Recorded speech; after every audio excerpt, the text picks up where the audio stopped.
Welcome to wishful ಅಡುಗೆ ಮನೆ. ಇವಾಗ ಚಳಿಗೆ ಪ್ರತಿಭಾ ಹುರುಳಿಕಾಳು ರೆಸಿಪಿ ಅಲ್ಲ? ಹೌದು ಆಶಾ, ಬರೀ ಚಳಿಗೆ ಅಷ್ಟೇ ಅಲ್ಲ, ಇದರಿಂದ ತುಂಬ ನ್ಯೂಟ್ರಿಷನಲ್ ಬೆನಿಫಿಟ್ಸು ಇದ್ದಾವೆ, ಹೆಲ್ತ್ ಬೆನಿಫಿಟ್ಸು ಇದ್ದಾವೆ.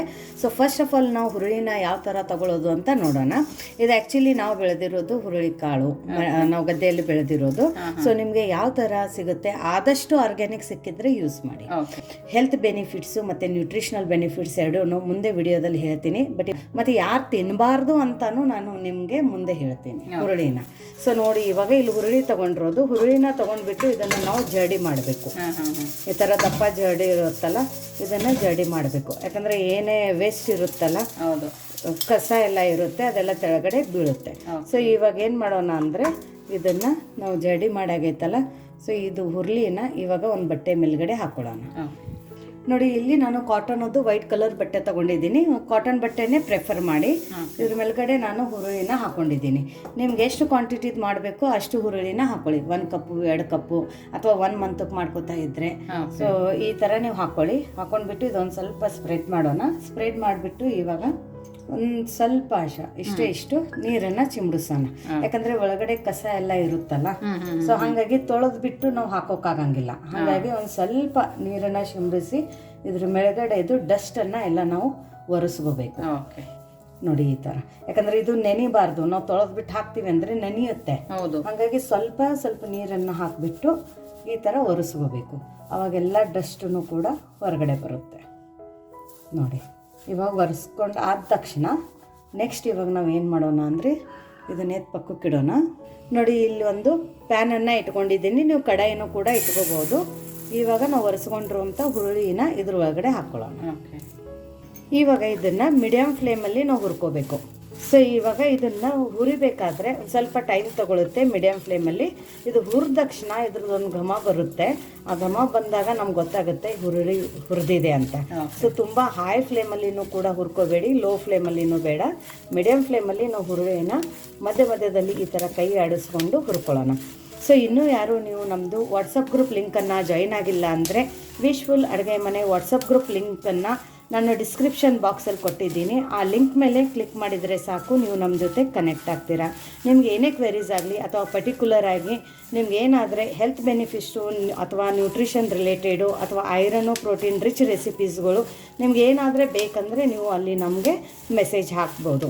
ಇವತ್ತಿನ ರೆಸಿಪಿನೂ ನಾವು ಅಲ್ಲಿಂದನೇ ಸಿಲೆಕ್ಟ್ ಮಾಡಿರೋದು. ನಮ್ಮದು ವಾಟ್ಸಪ್ ಗ್ರೂಪಿಂದನೇ ಇವತ್ತಿನ ಈ ಡಯಾಬಿಟಿಕ್ ರೆಸಿಪಿನ ನಾವು ಸಿಲೆಕ್ಟ್ ಮಾಡಿರೋದು. ಬಟ್ ಕೆಲವೊಂದೊಂದು ರೆಸಿಪೀಸ್ ಹೆಂಗಿರುತ್ತೆ ಅಂದರೆ, ಬರೀ ಡಯಾಬಿಟೀಸ್ ಅವ್ರಿಗೆ ಅಷ್ಟೇ ಅಲ್ಲ, ಯಾರಿಗಾದರೆ ಬೇರೆ ಹೆಲ್ತ್ ಇಶ್ಯೂ ಇದ್ರೂ ಅಲ್ಲಿ ಕವರ್ ಆಗುತ್ತೆ. ಸೊ ಇದನ್ನು ನಾವು ಚೆನ್ನಾಗಿ ಹುರ್ಕೋಬೇಕು, ಕೈ ಬಿಡದೆ ಇದನ್ನು ನಾವು ಹುರ್ಕೋಬೇಕು. ಸೊ ಇನ್ನು ನಾನು ಹೇಳಿದೆ ಹುರುಳಿನ ಯಾರು ತಿನ್ನಬಾರ್ದು ಅಂತ ಹೇಳಿಬಿಟ್ಟು. ಸೊ ಹುರುಳಿ ಅಂದರೆ ಇದು ತುಂಬ ಹೀಟ್ ಇರುತ್ತೆ. ಸೊ ಹಾಗಾಗಿ ಹುರುಳಿನ ಜಾಸ್ತಿ ಬೆಳೆಸೋದು ಅಂದರೆ ಕೋಲ್ಡ್ ಸೀಸನಲ್ಲಿ. ಹಾಗಾಗಿ ಮತ್ತು ಪ್ರೆಗ್ನೆಂಟ್ ಲೇಡೀಸ್ಗಳು ಅಥವಾ ಅಲ್ಸರ್ ಆಗಿರುತ್ತಲ್ಲ, ಅವರು ಹುರುಳಿನ ತಿನ್ನಬಾರ್ದು, ತುಂಬ ಹೀಟ್ ಇರುತ್ತಲ್ಲ. ಸೊ ಹಾಗಾಗಿ ಪ್ರೆಗ್ನೆಂಟ್ ಲೇಡೀಸ್ ಗಟ್ಟಿನೂ ಆಗುತ್ತೆ. ಹಾಗಾಗಿ ಪ್ರೆಗ್ನೆಂಟ್ ಲೇಡೀಸ್ಗಳ್ನು ಹುರುಳಿನ ತಿನ್ನಬಾರ್ದು. ಇಲ್ಲ ನಮ್ಗೆ ನಡೆಯುತ್ತೆ ಒಂದು ಸ್ವಲ್ಪ ಹೀಟು ಅಂದರೆ ಅದನ್ನು ನೀವು ತಿನ್ಬೋದು. ಬಟ್ ನಾ ಇವತ್ತಿನ ಈ ವಿಡಿಯೋದಲ್ಲಿ ಇದ್ರ ಬೆನಿಫಿಟ್ಸ್ ಹೇಳಬೇಕಾದ್ರೆ ನಾನು ನಿಮ್ಗೆ ಹೇಳ್ತಾ ಇದ್ದೀನಿ. ಸೊ ನೋಡಿ, ಯಾರು ತಿನ್ನಬಾರ್ದು ಅಂತಲೂ ನಾನು ಹೇಳಿದ್ದೀನಿ. ಇವಾಗ ಇದರಲ್ಲಿ ಏನು ನ್ಯೂಟ್ರಿಷನಲ್ ಬೆನಿಫಿಟ್ಸ್ ಇದ್ದಾವೆ ಅಂತಲೂ ಹೇಳ್ತೀನಿ. ಹುರುಳಿ ಇದು ಆ್ಯಂಟಿ ಆಕ್ಸಿಡೆಂಟಾಗಿ ಕೆಲಸ ಮಾಡುತ್ತೆ. ಸೊ ಡಯಾಬಿಟಿಕ್ ಇದ್ದವರು ಆ್ಯಂಟಿ ಆಕ್ಸಿಡೆಂಟು ಬೇಕು ಅವರಿಗೆ. ಅದರ ಜೊತೆ ಪ್ರೋಟೀನು, ವಿಟಮಿನ್ಸ್, ಮಿನರಲ್ಸ್ ಎಲ್ಲನೂ ಇದೆ. ಸೊ ಒಂದು ಹುರುಳಿದಿಂದ ನಿಮಗೆ ಸುಮಾರು ನ್ಯೂಟ್ರಿಷನಲ್ ಬೆನಿಫಿಟ್ಸ್ ಇದ್ದಾವೆ. ಇವಾಗ ಹೆಲ್ತ್ ಬೆನಿಫಿಟ್ಸ್ ಬಂದಾಗ ಇದು ಅಂದರೆ ಯಾರಿಗಾದರೆ ಕಿಡ್ನಿ ಪ್ರಾಬ್ಲಮ್ ಇದ್ದವರು ಇದನ್ನು ನೀವು ಗಂಜಿ ಅಥವಾ ಪಲ್ಯ ರೂಪದಲ್ಲಿನೂ ತಿನ್ಬೋದು. ವೆಯ್ಟ್ ಲಾಸ್ ಮಾಡೋರು ಕೂಡ ತಿನ್ಬೋದು. ಅದರ ಜೊತೆ ಕೊಲೆಸ್ಟ್ರಾಲ್ ಲೆವೆಲನ್ನು ಕಡಿಮೆ ಮಾಡ್ಕೋಬೇಕಂದವ್ರೂ ಕೂಡ ಹುರುಳಿನ ತಿನ್ಬೋದು. ಇದು ಏನೂ ಇಲ್ಲ, ನಮ್ಗೆ ಯಾರಿಗೂ ಏನೂ ಪ್ರಾಬ್ಲಮ್ ಇಲ್ಲ ಅಂದ್ರೂ ಹುರುಳಿ ಇದು ಎಲ್ಲದಕ್ಕೂ ರಾಮಬಾಣ ಉಪಾಯ ಅಂತ ಹೇಳ್ತೀವಿ ನಾವು. ಇದು ಮನೆ ಮದ್ದ. ಇದು ಆಯುರ್ವೇದಿಕಲ್ಲಿನೂ ಕೂಡ ಹುರುಳಿದು ತುಂಬ ಇಂಪಾರ್ಟೆನ್ಸ್ ಇದೆ. ಸ್ಕಿನ್ ಪ್ರಾಬ್ಲಮ್ ಇದ್ದವರು ಮತ್ತು ಸ್ಕಿನ್ ಟೋನನ್ನು ಚೆನ್ನಾಗಿಡಬೇಕು ಅನ್ನೋರು ಕೂಡ ಹುರುಳಿನ ತಿನ್ಕೋಬೋದು. ಸೊ ನೋಡಿ, ಇವಾಗ ಹುರುಳಿ ತುಂಬ ಚೆನ್ನಾಗಿ ಹುರಿದಿದೆ. ಇಲ್ಲಿ ನೋಡಿ, ಮೀಡಿಯಮ್ ಫ್ಲೇಮಲ್ಲಿನೇ ನಾನು ಹುರ್ಕೊಂಡಿದ್ದೀನಿ. ಚೆನ್ನಾಗಿ ಘಮ ಬರ್ತಾ ಇದೆ. ಇವಾಗ ಏನು ಮಾಡಬೇಕಂದ್ರೆ, ಇದು ಹುರಿದ ತಕ್ಷಣ ಇವಾಗ ಫ್ಲೇಮನ್ನು ನಾನು ಆಫ್ ಮಾಡ್ಕೊಂಡಿದ್ದೀನಿ. ಇವಾಗ ನೆಕ್ಸ್ಟ್ ಏನು ಮಾಡೋದು ಅಂತ ನೋಡೋಣ. ನೋಡಿ ಇಲ್ಲಿ ಮಿಕ್ಸಿ ಜಾರನ್ನು ತಗೊಂಡಿರೋದು. ಇವಾಗ ನಾವು ಹುರಿದಿರೋಂಥ ಹುರುಳಿನ ಮಿಕ್ಸಿ ಜಾರ್ ಒಳಗಡೆ ಹಾಕೋಬೇಕು. ಬಿಸಿದೇನೆ ಹಾಕೋಬೇಕು, ಆರಿದ ನಂತರ ಹಾಕೋಬಾರ್ದು. ಸೊ ಹಾಗಾಗಿ ಬಿಸಿ ಬಿಸಿ ಹುರುಳಿನೇ ನಾವು ಮಿಕ್ಸಿ ಜಾರ್ ಒಳಗಡೆ ಹಾಕೊಂಡು ಬರೋಣ. ನೋಡಿ ಎಲ್ಲದನ್ನು ಮಿಕ್ಸಿ ಜಾರಕ್ಕೆ ಹಾಕೊಂಡು ಬಂದಿರೋದು. ಇವಾಗ ಬಿಸಿ ಬಿಸಿದ್ರಲ್ಲಿನೇ ಇದನ್ನು ನಾವು ಪುಡಿ ಮಾಡ್ಕೊಂಡು ಬರಬೇಕು. ಸ್ವಲ್ಪ ಸಣ್ಣ ಪುಡಿನೇ ಇರಬೇಕು. ಸೊ ನೋಡಿ ಈ ಥರ ಹುರಿದು ನಮಗೆ ಪುಡಿ ಮಾಡ್ಕೊಂಡು ಬರಬೇಕು. ತುಂಬ ದಪ್ಪ ಇರಬಾರ್ದು, ರವೆ ರವೆ ಥರ ಇರುತ್ತೆ ಇದು. ಇಲ್ಲ ನಾವು ಜಾಸ್ತಿ ಪ್ರಮಾಣದಲ್ಲಿ ಮಾಡ್ತೀವಿ ಅಂದರೆ ನೀವು ಇದನ್ನು ಮಿಲ್ಲಲ್ಲಿ ಕೂಡ ಹಾಕಿಸ್ಕೊಂಡು ಬರ್ಬೋದು. ಇವಾಗ ಈ ಹುರುಳಿ ಪುಡಿನ ನೀವು ಬೇಕಂದರೆ ಆರಿದ ನಂತರ ಒಂದು ಇದನ್ನಿರುತ್ತಲ್ಲ ಗ್ಲಾಸ್ ಬಾಟಲು, ಕಾಚಿನ ಬಾಟ್ಲಿಯಲ್ಲಿ ನೀವು ತುಂಬ್ಕೊಂಡು ಇಟ್ಬಿಟ್ರೆ ಇದನ್ನು 1 ತಿಂಗಳ ತನಕನೂ ನೀವು ಯೂಸ್ ಮಾಡ್ಕೋಬೋದು. ಆಚೆನೇ ಇಡಬೇಕು, ಫ್ರಿಜ್ಜಲ್ಲಿ ಇಡೋ ಅವಶ್ಯಕತೆ ಇಲ್ಲ. ಇದಕ್ಕೆ ಏನೂ ಆಗಲ್ಲ, ಯಾಕಂದ್ರೆ ನಾವು ಚೆನ್ನಾಗಿ ಹುರಿದಿರ್ತೀವಲ್ಲ. ಸೊ ಈ ಪೌಡರ್ ಏನೂ ಆಗಲ್ಲ. ನಾವು ಗೋಧಿ ಹಿಟ್ಟು, ಜೋಳದ ಹಿಟ್ಟು, ಸಜ್ಜಿ ಹಿಟ್ಟು, ರಾಗಿ ಹಿಟ್ಟು ಆಚೆ ಇಡ್ತೀವಲ್ಲ ಅದೇ ಥರ ಇದನ್ನ ಇಡಬೇಕು. ಮತ್ತು ಮಕ್ಕಳು ತಿನ್ನಲ್ಲ ಅಂತ ಹೇಳಿದೆ, ಈ ಥರ ಪುಡಿ ಮಾಡಿ ಇಟ್ಬಿಟ್ರೆ ನೀವು ಚಪಾತಿ ಎಲ್ಲ ಮಾಡಬೇಕಾದ್ರೆ 2 ಸ್ಪೂನು ಅವ್ರ ಚಪಾತಿ ಹಿಟ್ಟದಲ್ಲಿ ಹಾಕಿ ಕಲುಷ್ ಅವ್ರಿಗೆ ಮಾಡಿಕೊಟ್ರೆ ಅವರಿಗೂ ಕೂಡ ಇಷ್ಟೆಲ್ಲ ಹೆಲ್ತು ಮತ್ತು ನ್ಯೂಟ್ರಿಷನಲ್ ಬೆನಿಫಿಟ್ಸ್ ಅವರಿಗೆ ಸಿಗುತ್ತೆ. ಸೊ ಇವಾಗ ಇದನ್ನು ಪಕ್ಕಕ್ಕಿಟ್ಟು ನೆಕ್ಸ್ಟ್ ಏನು ಮಾಡೋದು ಅಂತ ನೋಡೋಣ. ನೋಡಿ, ಒಂದು ಪಾತ್ರೆ ತಗೊಂಡು ಒಂದು ಬಟ್ಲಾಗುವಷ್ಟು ಮೊಸರನ್ನ ಹಾಕೊಳ್ತಾ ಇದೀವಿ. ಸ್ವಲ್ಪ ನೀರು, ಜಾಸ್ತಿ ನೀರು ಬೇಕಾಗುತ್ತೆ ಪ್ರತಿಭಾ? ಹೌದು ಆಶಾ, ಯಾಕಂದ್ರೆ ಇದು ಗಟ್ಟಿ ಮಜ್ಜಿಗೆ ಮಾಡಬೇಕಲ್ಲ. ಓಕೆ. ಸೊ 1 ಕಪ್ ಮೊಸರಕ್ಕೆ ನೀವು 2 ಕಪ್ ನೀರು ಹಾಕೋಬಹುದು. ಸೊ ಇದನ್ನ ಕಟ್ಟಿಬೇಕು, ಮಜ್ಜಿಗೆ ಎಲ್ಲ ಕಟ್ಟಿತೀವಲ್ಲ ಆ ಥರ ಕಟ್ಟಿಬೇಕು. ಸೊ ನೋಡಿ ಇವಾಗ ಇದು ಕಟ್ಟಿರೋದು ಮಜ್ಜಿಗೆನ ನಾವು ಪಕ್ಕಕ್ಕಿಟ್ಟು ನೆಕ್ಸ್ಟ್ ಏನು ಮಾಡೋದು ಅಂತ ನೋಡೋಣ. ಮೊದಲಿಗೆ ಒಂದು ಕುಟಾಣಿನ ತಗೊಬೇಕು. ಅದಕ್ಕೆ 4 ಎಸ್ಲಾಗುವಷ್ಟು ಬೆಳ್ಳುಳ್ಳಿ ಜಾಸ್ತಿ ಬೇಕಾದ್ರೆ ಹಾಕೋಬೋದಾ? ಹೌದು, ಎಷ್ಟು ಬೇಕಷ್ಟು ಹಾಕೋಬಹುದು. ಸ್ವಲ್ಪ ಶುಂಠಿ, 1 ಸ್ಪೂನ್ ಆಗುವಷ್ಟು ಜೀರಿಗೆ, ಹಾಗೇನೆ ಒಂದು ಅರ್ಧ ಸ್ಪೂನ್ ಆಗುವಷ್ಟು ಕಾಳು ಮೆಣಸನ್ನು ಕೂಡ ಹಾಕೊಳ್ತಾ ಇದೀವಿ. ಇದನ್ನ ಹಾಕಿ ಚೆನ್ನಾಗಿ ಕುಟ್ಕೊಬೇಕು. ನೀವು ಬೇಕಂದ್ರೆ ಮಿಕ್ಸಿಯಲ್ಲಿ ಕೂಡ ಹಾಕೊಂಡು ಮಾಡ್ಕೋಬಹುದು. ಬಟ್ ಮಿಕ್ಸಿ ಟೇಸ್ಟು ಮತ್ತು ನಾವು ಕುಟ್ಟಿರೋ ಟೇಸ್ಟಲ್ಲಿ ತುಂಬ ಡಿಫ್ರೆನ್ಸ್ ಬರುತ್ತೆ. ಹಾಗಾಗಿ ನೀವು ಫ್ರೆಶ್ ಆಗಿ ಕುಟ್ಟಿ ಹಾಕಿದರೆ ತುಂಬ ಒಳ್ಳೆಯದು. ನೋಡಿ ಇದನ್ನು ಇವಾಗ ಇಷ್ಟು ಸಣ್ಣದಾಗಿ ಕುಟ್ಕೊಂಡು ಬಂದಿರೋದು ನೋಡಿದ್ರಲ್ಲ, ತುಂಬ ಚೆನ್ನಾಗಿ ಸಣ್ಣ ಆಗಿದೆ. ಇವಾಗ ಇದ್ರ ಒಳಗಡೆನೆ ಸ್ವಲ್ಪ ಕೊತ್ತಂಬರಿ ಸೊಪ್ಪನ್ನ ಹಾಕೊಳ್ಳೋಣ. ಯಾಕಂದ್ರೆ ಮೇಲ್ಗಡೆಯಿಂದ ಹಾಕಿದ್ರೆ ಬಾಯಲ್ಲಿ ಸಿಕ್ಕಿದ್ರೆ ಕೆಲವೊಬ್ರಿಗೆ ಇಷ್ಟ ಆಗಂಗಿಲ್ಲ. ಸೊ ಹಾಗಾಗಿ ಒಂದು ಸ್ವಲ್ಪ ಕೊತ್ತಂಬರಿ ಸೊಪ್ಪನ್ನ ಹಾಕಿ ಇದನ್ನು ಕೂಡ ಒಂದು ಸ್ವಲ್ಪ ಜಚ್ಕೊಂಡು ಬರೋಣ. ನೋಡಿ, ಕೊತ್ತಂಬರಿ ಸೊಪ್ಪು ಹಾಕಿ ಕೂಡ ಜಚ್ಕೊಂಡ್ ಬಂದಾಗಿದೆ. ನೋಡಿ ಎಲ್ಲದನ್ನು ಕೂಡ ಇಷ್ಟು ಸಣ್ಣದಾಗಿ ನಾವು ಜಚ್ಕೊಂಡು ಬಂದಿರೋದು. ಇವಾಗ ಇದನ್ನ ಪಕ್ಕಕ್ಕಿಟ್ಟು ನೆಕ್ಸ್ಟ್ ಏನು ಮಾಡೋದು ಅಂತ ನೋಡೋಣ. ನೋಡಿ ಇಲ್ಲಿ ಮತ್ತೆ ಒಂದು ಪ್ಯಾನನ್ನು ಇಟ್ಕೊಂಡಿರೋದು. ಇವಾಗ ಇದ್ರೊಳಗಡೆ ನೀರನ್ನು ಹಾಕೊಳ್ಳೋಣ. ನೀವು ಕ್ವಾಂಟಿಟಿ ಮತ್ತು ನಿಮ್ಮ ಮನೆಯಲ್ಲಿ ಎಷ್ಟು ಜನ ಇದ್ದಾರೆ ಅದನ್ನು ನೋಡ್ಕೊಂಡು ನೀವು ಇಲ್ಲಿ ನೀರನ್ನು ಹಾಕೋಬೇಕು. ಹೇಗೆ ನಾವು ರಾಗಿ ಗಂಜಿ ಮಾಡಬೇಕಾದ್ರೆ ನೀರನ್ನು ಇಟ್ಕೋತೀವಲ್ಲ ಅದೇ ಥರ ಇವಾಗ ನಾವು ಇಲ್ಲಿ ಫಸ್ಟ್ ಹುರುಳಿ ಹಾಕಿಬಿಟ್ಟು ಇಲ್ಲಿ ಗಂಜಿ ತಕ್ಕೋಬೇಕು. ಹಾಗಾಗಿ ಅದಕ್ಕೆ ಎಷ್ಟು ನೀರು ಬೇಕು ಅಷ್ಟು ಇಲ್ಲಿ ಹಾಕೋಬೇಕು. ಸ್ವಲ್ಪ ನೀರಿನ ಕ್ವಾಂಟಿಟಿ ಜಾಸ್ತಿ ಹಾಕಿದರೆ ಒಳ್ಳೆಯದು, ಯಾಕಂದರೆ ಒಂದು ಸ್ವಲ್ಪ ಹುರುಳಿ ಕುದಿಯೋದು ಸ್ವಲ್ಪ ಟೈಮ್ ತಗೊಳುತ್ತೆ. ಸೊ ನೋಡಿ ಇಲ್ಲಿ ನಾನು ಒಂದು 3 ಕಪ್ದಷ್ಟು ನೀರನ್ನು ಹಾಕೊಂಡಿದ್ದೀನಿ.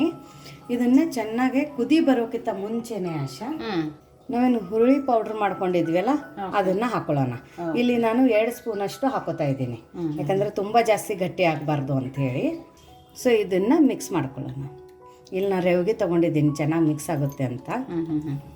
ಸೊ ನೋಡಿ ಇದನ್ನು ಕುದಿಯೋಕ್ಕೆ ಒಂದು ಸ್ವಲ್ಪ ಟೈಮ್ ತಗೊಳುತ್ತೆ. ಹಂಗಾಗಿಬಿಟ್ಟು ಇದನ್ನು ನಾವು ಕೈ ಬಿಡದೆ ಥರ ತಿರುಗಿಸ್ಕೋಬೇಕು.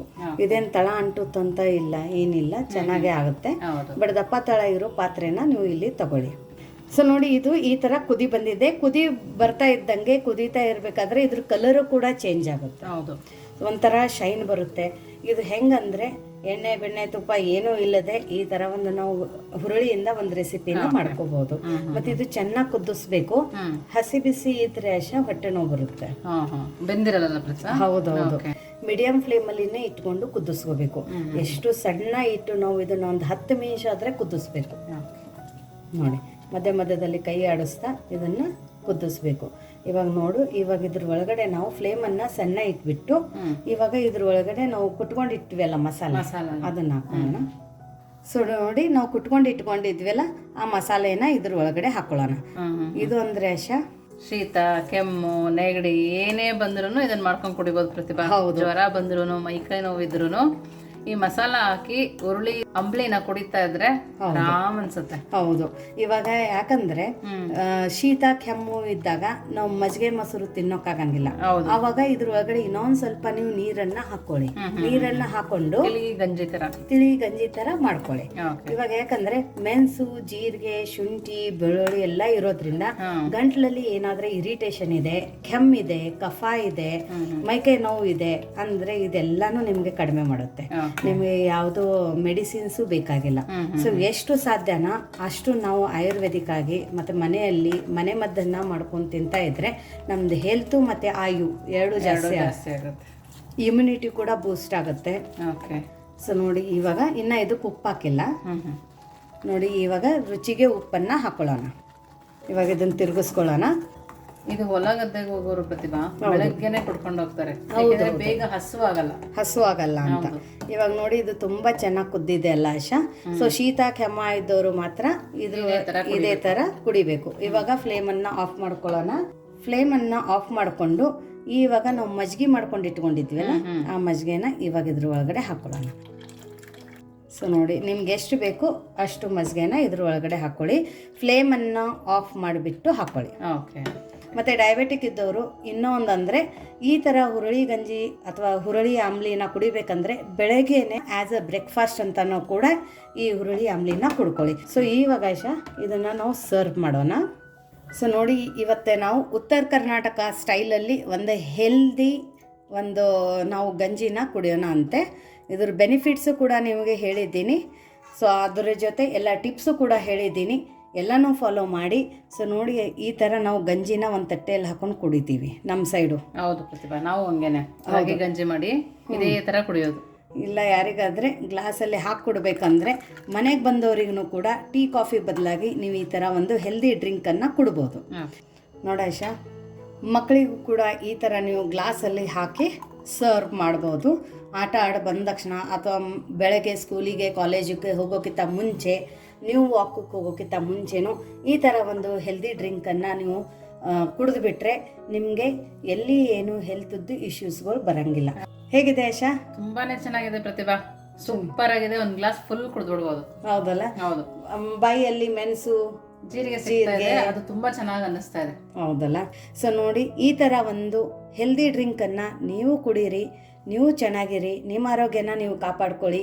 ಮನೆಯಲ್ಲಿನೂ ಎಲ್ಲರಿಗೂ ಈ ಥರ ಒಂದು ಹೆಲ್ದಿ ಡ್ರಿಂಕನ್ನು ಕುಡಿಯೋದನ್ನು ಅಭ್ಯಾಸ ಮಾಡಿಕೊಳ್ಳಿ.